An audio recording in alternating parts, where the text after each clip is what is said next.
Well, we got another order of 50 this Friday. Today's Wednesday, so we're getting going.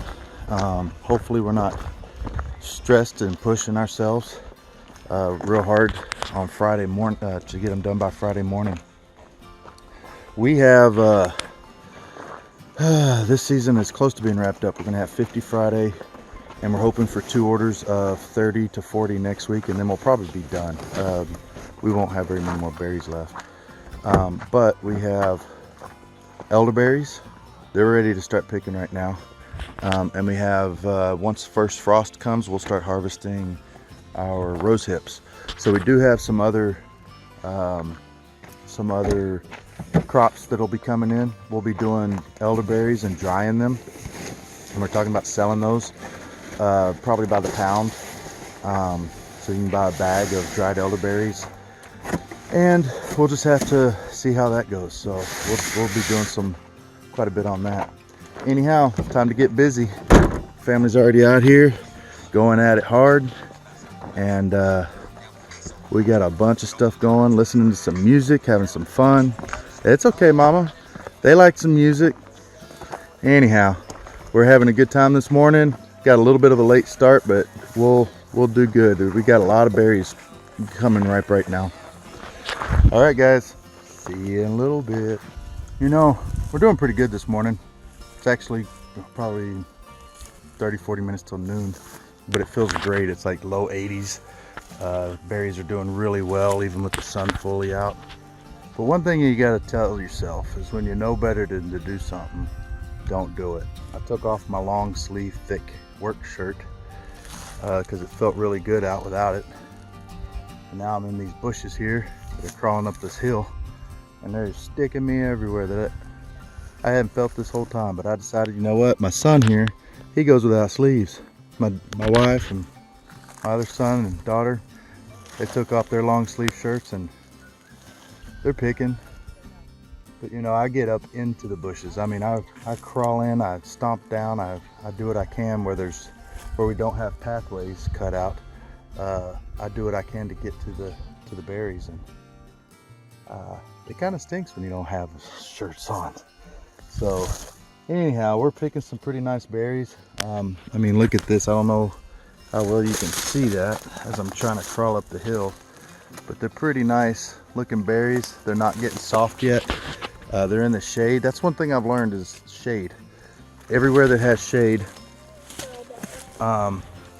they stay sweeter, they stay firmer, they just stay good for a lot longer. And you know, we're not going to be able to do shade cloth on everything for next year, but we are going to take some of our areas that have massive amounts of berries and lots of sun exposure, and we're going to mulch them, and we're going to try to do our best to set up some kind of a shade deal so that by this time, maybe even a little earlier, they start getting partial shade, at least 70% shade, and it'll drop the temperature by 15, sometimes 20 degrees in the shade versus in the sun, and really help these berries carry on, because we have long days. Right now we still have long days. It's September and we're getting close to 12-hour days again. But you know, in June and July, you're looking at 14-15 hours of sunlight. There's usually never a cloud in the sky. I mean, not a cloud in the sky. Look at that. Anywhere. There's the sun, but no clouds. So anyhow, this side where it's been shaded, they're really nice. You get up on some of the other hilly areas that don't have shade, and they all ripened at the same time, but these are staying firm and sweeter, and those are getting sour and softer. So they're almost a complete waste. You have to dig underneath and find the ones that are in the shade, because all the big ones on the outside, they're just no good. So lessons that we're learning, and we'll correct for next year, and hopefully next year double or maybe even triple our take from this year. So got to get back to picking. We're trying to hit a goal of so many in the morning, so many in the evening, and if we can do that, then it'll be a lot easier going into delivery day versus picking 12-14 straight hours Those are tough days. Anyhow, here we go. Hecky, why don't you show me what you got? What'd you get there? No, Zachariah. Whoa, it's a big old toad. What you got there, Zachariah? A toad? Duck. Big toad? No, it's not a duck. They thought it was a baby duck when they first bought it. That's a big old toad. What you think of your toad? He's trying to get out. Yo. Has he jumped yet? No. Did you name him? No. What's his name? I didn't name him yet. You haven't named him yet? Are you going to give him a name? What is it? I'm going to give him a name tonight. You're going to give him a name tonight? Yeah. You're not going to tell us on camera what the name is? I name him tomorrow. Oh, okay. He named our cat Wolf. Coolest cat ever. Well, we're trying to finish out our blackberry season. We got an order for this week, one order for Tuesday, and we're either going to have another order on Friday or the following Tuesday if we can keep this rain at bay. It's supposed to rain here in just a few hours. We're getting a late start. My oldest daughter had a birthday yesterday and we ended up staying up late playing games. Slept in some, and I woke up this morning and I couldn't move. I could not move. My back felt like something slipped out of place, and I mean I couldn't even look down. And my wife said, "Hey, what about the arnica oil?" And we've got a video. I don't even know if I've done the video, edited it and put it on yet. If not, by the time this comes out, it'll be on. And there's a link in the description below on how we made that arnica oil. And my wife put it on my back, and I let it sit in there for about 10 or 15 minutes. And I'm still a little sensitive, but I can bend over, I can move around. It feels 98% better. I cannot believe how well that arnica oil worked. We don't have a lot of arnica oil to sell, but we will have some, and we'll probably sell them in some small vials. You don't need a whole lot, and they're great for aches and joint pain. I have no idea what's in it. I need to do some research on why it seems to help so much, but I feel great now compared to what I did just this morning. So we're gonna get going. Getting going on the blackberries. Our season's almost to an end.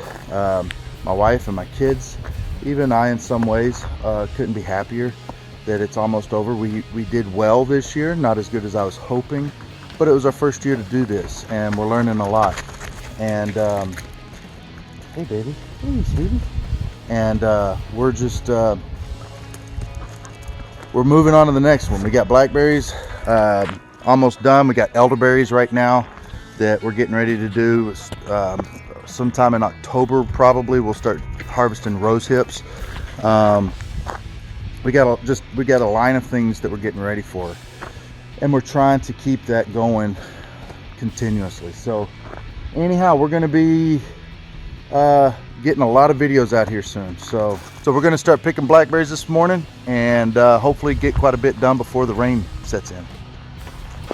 Well, it's December. Blackberries are well behind us now, and I realized as I was editing my blackberry films finally that I just kind of stopped filming. So yeah, we ended up picking, I think it was just over 300, like 330 cases of blackberries this year. That was exciting. That's a lot of fun. Next year our goal will be around 500 at least. We ended up picking a lot of elderberries. They're being dehydrated, and we're selling an elderberry syrup kit. You can check it out at our Facebook page, My Homestead Education Facebook page, or you can just go to my page, Aaron Laird. Anyhow, we're doing as much as we can from the farm, from the homestead. I've been working off the homestead and actually having to stay a week at a time here and there. about 2 hours away doing some construction, picking up some extra work. Because, you know, I can't support our family full time at this point just off of this property. So I do what I have to do. So anyhow, got our first really good snow. I say good, I mean it was like maybe an inch this morning. It's melted away. We weren't expecting it. I wasn't. We've had a couple of dustings earlier this year, but this is the first one that stuck all day. So we're going to be getting out and cutting on our blackberries. I may actually start that tomorrow. I have a few days off before my next job kicks off. And you know, hey guys, we're just learning how to live. We're learning how to build a small business as a family. We're doing everything we know how, and just I think it's good. I think it's real good. Our kids are learning a lot more. They're learning what it really is going to be to kind of run a business. I think they kind of thought they could just throw some chickens over in a cage somewhere and, you know, make $100,000 a year off of eggs and chicks. They're starting to learn. They're learning, hey, this does take a lot of hard work and dedication. But better to do that hard work for you. That's my opinion anyway. So thank you guys for watching. It was a successful blackberry season. I way over ordered on our packaging material, so we have enough packaging for like 3 more years based on last year. Now if we do more, 2.5 years. So do what we can, right? We are going to try to plan on planting some different varieties of blackberries. We're going to try planting out different varieties of raspberries this year and really get those going. Raspberries definitely bring more money than blackberries, but they're also a lot more labor intensive. The berries are a lot smaller. And the type of blackberry I'm looking at picking up actually grows really well here. It's a very large berry. I mean, they're like, you know, the berries we've been picking, the big berries are probably about like this. These are like that. they're really big. And from what I've been reading, they are ready to pick as early as mid to late June. Our berries here, they're not ready till mid to late August. So if we could find some other berries that ripen earlier, and we can have that kind of production and maintain our customer base the way we have, we could really do very well with just a good summer crop, and have time to really expand and you know, do a hatchery and raise other livestock, raise other crops. Hey, we're having fun. We're learning. It really is a lot of fun. But winter's upon us. I got to get some more firewood soon and get some elderberry packages made and sent off. We've been selling a bunch of them left and right. So if you are interested in those, check us out at My Homestead Education at our Facebook page. It's $25. That covers your shipping. You get 4 ounces. It's like a cup of elderberries, dried elderberries. And you also get, I'm trying to remember everything else, rose hips, mullein. All 3 of those we pick either here at the homestead or in the wilderness, not too far from here. We also have stuff like cinnamon and cloves. We have echinacea. We have chamomile. We have hibiscus. I know I'm missing something. There's 10 ingredients total. Ginger, turmeric. Everybody that's been buying these and talking to us about their experience with it, they're saying this is the best elderberry syrup they've ever had. They've told us how their kids never would take the other elderberry syrup, or that it's a hassle to force it down them. We have friends, family, and people who found us who have been buying it, and they write right back going, our kids love this stuff. They love it. I got to stop them from drinking too much. So we're very excited about it. If you're interested, please reach out, contact us through our messenger. We're just taking PayPal over the internet through our website or our email address. So if you're interested, it's a simple PayPal payment at this time. We're hoping to get a website soon, but we need some more steady income. We're going to have some soap. We're going to have some different creams, and what am I thinking of? Salves, like for eczema salves and joint things that just help out with some pain. We have arnica oil. We're going to turn into a bunch of different kinds of salves, and maybe have some small bottles here pretty soon of just arnica oil. We're learning and getting really good at making cold press handmade soap with great essential oils, all natural products, great for your skin. We're looking at making, I love beard oil. I love wearing beard oil. Ladies, if you got a man and he got a beard, he'll love the beard oil. It's not just for the smell, it makes your beard feel good too, and it keeps it conditioned.